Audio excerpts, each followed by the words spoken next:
여러분, 오늘 태조 채널 켜주셔서 감사해요. 혹시 아직 구독 안 하신 분 계세요? 오른쪽 아래 구독 버튼 한 번만 눌러주시면 이런 뉴스 놓치지 않고 가장 빠르게 받아보실 수 있어요. 자, 그럼 바로 시작할게요. 오늘은 스페이스X, 테슬라, 그리고 일론 머스크가 동시에 등장하는 뉴스 3개를 쭉 이어서 다룰 거예요. 각각 따로 보면 그냥 그렇구나 하고 넘어갈 수 있는데 3개를 같이 놓고 보면 지금 이 남자가 어디를 향해 달리고 있는지 윤곽이 보여요. 자, 하나씩 가보겠습니다. 스페이스X, 미군의 사실상 유일한 로켓 회사가 되다. 먼저 미국 우주군 얘기부터 할게요. 미국 우주군, 영어로 US 스페이스 포스가 최근 엄청난 결정을 발표했어요. GPS 사인 위성, 정확히는 GPS 사인 스페이스 비에컬 공구라는 위성을 우주로 쏘아 올리는 임무가 있었는데, 원래는 ULA 즉 유나이티드 런치 얼라이언스라는 회사의 발사체인 벌컨 로켓으로 발사하기로 계약이 되어 있었거든요. 근데 이걸 통째로 스페이스X의 펠컨 9로 갈아탄다고 선언한 겁니다. 발사 시기는 이달에서 늦어도 4월 말로 조정됐고요. 여기서 드는 의문이 있죠. 왜 갑자기 바꾼 거야? 계약 위반 아니야? 이런 생각 드시죠? 이유가 있어요. 바로 벌컨 로켓에 문제가 생겼기 때문입니다. 지난 2월 12일 벌컨 로켓이 USSF-87이라는 임무를 수행했는데, 여기서 고체 로켓 모터에서 이상 현상이 발생했어요. ULA 측은 페이로드는 궤도에 올렸고 임무 자체는 성공이라고 했지만, 동시에 이를 심각한 성능 이상이라고 표현했어요. 성공이라고 하면서 동시에 심각한 이상이라고 말하는 이 묘한 표현, 쉽게 말하면 결과는 어떻게든 만들었는데 과정에서 뭔가 크게 잘못됐다는 얘기예요. 그 이후로 ULA는 벌컨을 이용한 군 관련 발사를 전면 중단하고 현재 원인 조사를 진행 중입니다. 이번에 GPS-3 구 임무를 스페이스X로 돌린 건 그냥 이번 한 번만의 조치가 아니에요. 놀라운 건 이게 스페이스X가 가져간 네 번째 연속 GPS-3 위성 발사라는 점이에요. 원래는 ULA와 계약되어 있었던 임무들이 계속해서 스페이스X로 넘어오고 있는 거죠. 우주군 소속 시스템 델타 81의 사령관 라이언 히세로테 대령은 이렇게 밝혔어요. 벌컨 이상 조사가 진행되는 동안 진일보한 GPS 역량을 신속하게 전달하라는 요청에 부응하는 것이라고 했고, 팀의 유연성을 다시 한번 입증하고 있으며 굳고 있으며 국가를 위해 신속하고 신뢰할 수 있는 발사를 위한 모든 선택지를 최대한 활용하겠다는 의지를 표명했어요. 그런데 사실 이 결정이 가능했던 건 우주군이 미리 설계해둔 구조 덕분이에요. 바로 레피트 리스폰스 트레일블레이저라는 프로그램인데, 이게 GPS 임무에서 발사체 공급자를 교체할 수 있도록 처음부터 설계된 프로그램이에요. 다시 말하면 우주군은 만약 어느 회사에 문제가 생기면 다른 회사로 갈아탈 수 있게 하는 시스템을 미리 만들어뒀고, 그 다른 회사가 실질적으로 스페이스X가 된 구조인 거죠. 스페이스X의 유연성이 아예 국가 우주 발사 구조 안에 내장된 셈이에요. 펠컨 9에 대해서 잠깐 얘기하자면, 이 로켓은 현재 역사상 가장 많이 비행한 로켓이에요. 재사용 기록만 봐도 어마어마한데 실패율이 낮고 발사 빈도가 압도적이에요. 미군 입장에서 GPS, 미사일 경보 등 국가 핵심 우주 인프라를 올려야 하는 상황에서 가장 믿을 수 있는 선택지가 펠컨 9인 거예요. 그럼 ULA는 지금 어떤 상황이냐? 사실 ULA가 처한 현실이 좀 안타깝기도 해요. 회사가 2016년을 기점으로 드디어 반등할 거라 기대했거든요. 임시 CEO 존 엘보는 80개가 넘는 임무 백로그를 보유하고 있다며 낙관론을 피력했는데, 이번 벌컨 이상이 그 기대를 꺾어버린 형국이에요. ULA 입장에서는 진짜 사활이 걸린 상황이에요. 벌컨 로켓은 수년간 지연을 거듭해왔고 이번 이상 사태로 또다시 발목이 잡혔어요. 한편 스페이스X는 우주군과의 계약을 통해 앞으로 더 많은 국가 안보 발사 임무를 맡을 수 있는 공식 통로를 이미 확보한 상태예요. 단순히 한 위성 발사 계약이 바뀐 게 아니에요. GPS, 미사일 경보 등 미국에서 가장 중요한 우주 인프라가 사실상 하나의 민간 기업에 집중되는 구조가 굳어지고 있다는 신호예요.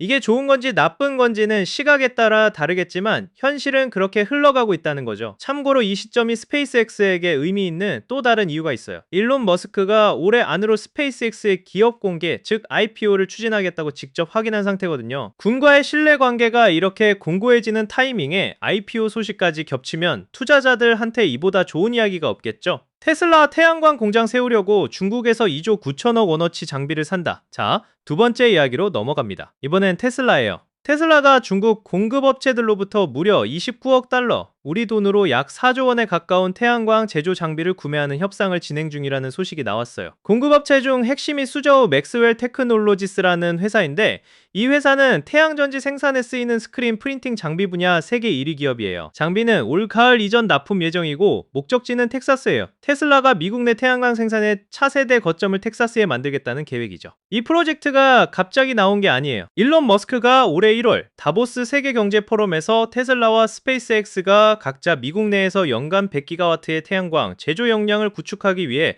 독자적으로 움직이고 있다고 발표했어요. 그리고 며칠 후 테슬라 4분기 2025년 실적 발표에서 그는 구체적으로 이렇게 말했어요.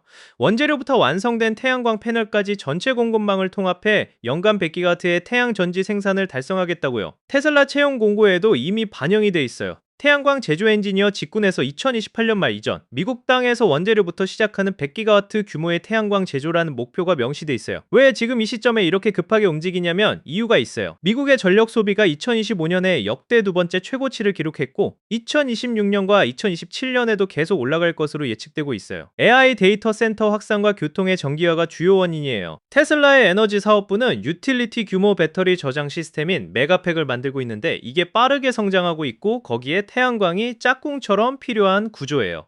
머스크는 태양광이 단순히 친환경 에너지가 아니라 AI 인프라가 요구하는 규모에서 경제적으로 의미 있는 유일한 에너지원이라고 보고 있어요. 그런데 여기서 아이러니가 등장해요. 미국에서 태양광 공장을 짓겠다면서 그 공장에 넣을 장비를 중국에서 산다는 거잖아요. 머스크 본인도 다보스에서 이걸 인정했어요. 미국의 태양광 관련 관세가 너무 높아서 비용 구조가 인위적으로 올라가 있고 중국이 전 세계 태양광의 거의 전부를 만들고 있기 때문에 독립을 원하면서도 일단 그 체계에서 장비를 살 수밖에 없는 현실이라는 거예요. 테슬라가 공급망 내재화를 추진하면서 최근 LG에너지 솔루션과 미시간의 43억 달러 규모의 LFP 배터리 제조 파트너십을 추진하는 것도 같은 맥락인데 그러면서 동시에 중국 공급업체에 의존해야 하는 긴장이 존재해요. 규제 문제도 있어요. 수저 맥스웰은 중국 상무부로부터 수출 승인을 기다리고 있는 상태고 그게 언제 나올지는 현재 불투명해요. 하지만 시장은 이미 움직였어요. 이 협상 소식이 로이터 보도로 처음 알려진 직후 관련된 중국 기업 주가가 7% 넘게 뛰었다고 해요. 2028년까지 100기가와트 목표 달성이 가능하겠냐는 질문이 당연히 나오는데 솔직히 어마어마한 목표인 건 맞아요.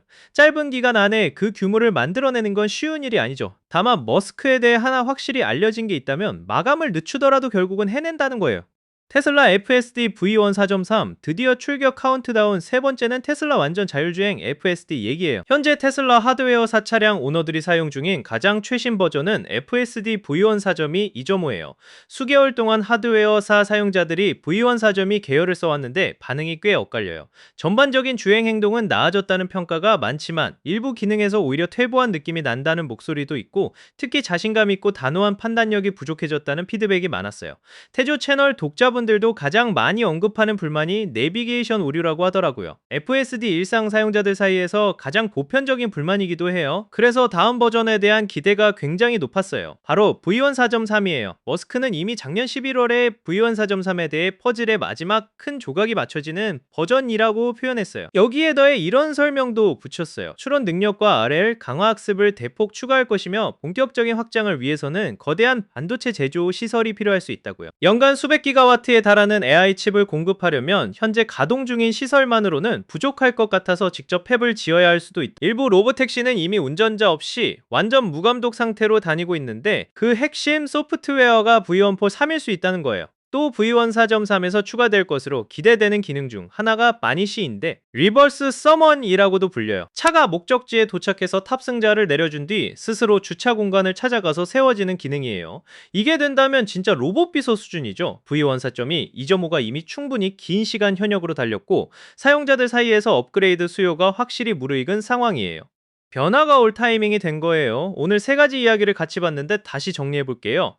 스페이스X는 미군의 GPS 위성 발사를 또 한 번 ULA 대신 가져가면서 사실상 미국 국가 안보 우주 발사의 기본 공급자 자리를 굳혀가고 있어요. ULA의 벌컨 로켓 이상이 직접적인 계기였지만 구조적으로 스페이스X가 국가 발사 체계 안에 이미 내장된 상태예요. 테슬라는 2028년까지 연 100기가와트 규모의 태양광 생산이라는 엄청난 목표를 세우고 중국 공급 업체로부터 29억 달러어치 장비를 확보해 텍사스에 기반을 닦으려 하고 있어요. 그리고 FSD V1 4.3은 내부 테스트 중이고 몇 주 안에 드디어 세상 밖으로 나올 준비를 하고 있어요. 각각의 뉴스가 따로 보면 단편적이지만 묶어서 보면 일론 머스크가 우주, 에너지, 자율주행을 어떻게 하나의 방향으로 끌고 가는지가 보여요. 재밌으셨다면 좋아요 한번 그리고 벨 아이콘 눌러두시면 되죠. 다음 영상도 바로 받아보실 수 있어요. 오늘도 끝까지 봐주셔서 감사합니다. 다음 영상에서 봬요.